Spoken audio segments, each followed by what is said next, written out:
អូខេស្វាគមន៍បងប្អូនទាំងគ្នាមកកាន់វីដេអូថ្មីនេះខ្ញុំមាន iPhone 14 Pro មកដើមដើម្បីយកមកចែកម្លែកទៅកាន់បងប្អូនទាំងគ្នាជាពិសេសសម្រាប់បងប្អូនដែលកំពុងតែមានដំណើរការជាមួយនឹងទូរស័ព្ទ iPhone 14 Pro នៅក្នុងពេលបច្ចុប្បន្ននេះគឺជាទូរស័ព្ទ iPhone 14 Pro ពណ៌ Blue ដែលយើងអាចហៅថាជា Purple ក៏បាន Blue ក៏បាន Q ឬក៏ពណ៌ស្វាយសម្រាប់ពណ៌នេះគឺជាពណ៌មួយដែលពេញនិយមសម្រាប់ iPhone 14 Pro គួរសមក៏ប៉ុន្តែសម្រាប់ខ្ញុំផ្ទាល់គឺខ្ញុំអត់សូវជាពេញចិត្តពណ៌នេះទេដោយសារតែវា Q ដែរតែលក្ខណៈ Q យ៉ាងទឹកបិចអត់ស្រាលឬក៏វាអត់ធ្ងន់ឲ្យដិតតែម្ដងណាគឺវាមកល្មមក៏ប៉ុន្តែនៅតែជាពណ៌មួយដែលពេញនិយមសម្រាប់បងប្អូនដែលប្រើប្រាស់ iPhone 14ក៏ដូចជា14 Pro ក៏ដូចជា14 Pro Max ហើយសម្រាប់ម៉ាស៊ីននេះគឺជាប្រភេទម៉ាស៊ីន ZP បងប្អូនគ្នាអាចដាក់ SIM ក៏ដូចជា add eSIM បន្ថែមបានចំពោះម៉ាស៊ីនម្ដងនេះគឺខ្ញុំស្ដាយមែនទែនចំពោះអ្នកប្រើប្រាស់បាទគឺគាត់អត់ចេះមើលថែរបស់គាត់បងប្អូនឃើញទេនេះគឺជាការប្រើប្រាស់ដោយមិនប្រើប្រាស់ការអ៊ុតហើយដាក់ខេសជាយូរឆ្នាំអញ្ចឹងវាធ្វើឲ្យទូរស័ព្ទនេះគឺមានបញ្ហា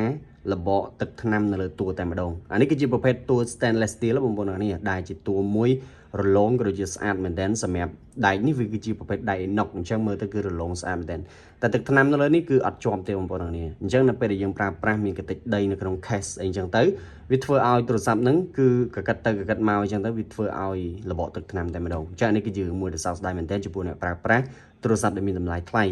អញ្ចឹងទូរស័ព្ទនេះគឺមាន storage ធំបាទបងប្អូនអាចយកវាទៅប្រើប្រាស់ការងារទូទៅបច្ចុប្បន្នបានមួយញាក់សាច់តែម្ដងជាពិសេសគឺងាយស្រួលមែនទែននៅក្នុងការប្រើប្រាស់ដោយសារតែវាគឺជាប្រភេទស៊េរីមួយដែលនៅខ្ពស់គួរសមសម្រាប់ការប្រើប្រាស់ហើយ storage វាគឺធំមែនទែនរហូតដល់ 512G អញ្ចឹងបងប្អូនប្រើមួយឆ្ងាញ់ដៃតែម្ដងគឺថតរូបភាពវីដេអូក៏ដូចជាការងារទូទៅអីគឺញាក់សាច់ហើយខ្នងខាងក្រោយគឺស្អាតកាមេរ៉ាក៏ដូចជាអេក្រង់ខាងមុខគឺស្អាតប៉ុន្តែស្ទើរតែតួទេអញ្ចឹងបងប្អូនដែលអត់សាញជាមួយនឹងតួយកទៅអ៊ុតស្គុតមួយជុំទៅតែញយកទៅប្រើប្រាស់គឺចំណេញលុយមែនទែនសម្រាប់ទូរស័ព្ទ iPhone 14 Pro វានៅតែជាទូរស័ព្ទមួយដែលខ្លាំងហើយវាគេចេញនៅឆ្នាំ2022ដែលជាទូរស័ព្ទមួយដែលបំពាក់ជាមួយនឹង Dynamic Island ដំបូងគេក៏ដូចជាប្រើប្រាស់ជាមួយនឹងអេក្រង់ 120Hz ផងដែរអញ្ចឹងវាលឿនមែនទែនក៏ដូចជាច្បាស់ជាមួយនឹង resolution របស់អេក្រង់របស់វាហើយពាក់ព័ន្ធជាមួយនឹងម៉ាស៊ីនគឺវាខ្លាំងមែនទែនវាអាចដំណើរការទៅលើ game មួយចំនួនធំគាត់ថា Model Pro គឺវាអត់ដល់ Pro Max ទេថ្មវាអាចនឹងរៀងចាញ់ Pro Max បន្តិចក៏ប៉ុន្តែវានៅតែខ្លាំងសម្រាប់ការប្រើប្រាស់ខ្ញុំគិតថាវាល្អមែនទែនចំពោះកាមេរ៉ាខ្ញុំបានតេស្តមករយៈធំតាក់ទងជាមួយនឹងការ review ទូរស័ព្ទផងក៏ដូចជាប្រើប្រាស់ជាក់ស្ដែងផងកាមេរ៉ាវាថតច្បាស់ទាំង3គ្រាប់តែម្ដងគ្រាប់ lens gold ultra wide ក៏ដូចជា telephoto ដែលកាមេរ៉ារបស់វានេះគឺថតមកវាឲ្យពន្លឺគ្រប់គ្រាន់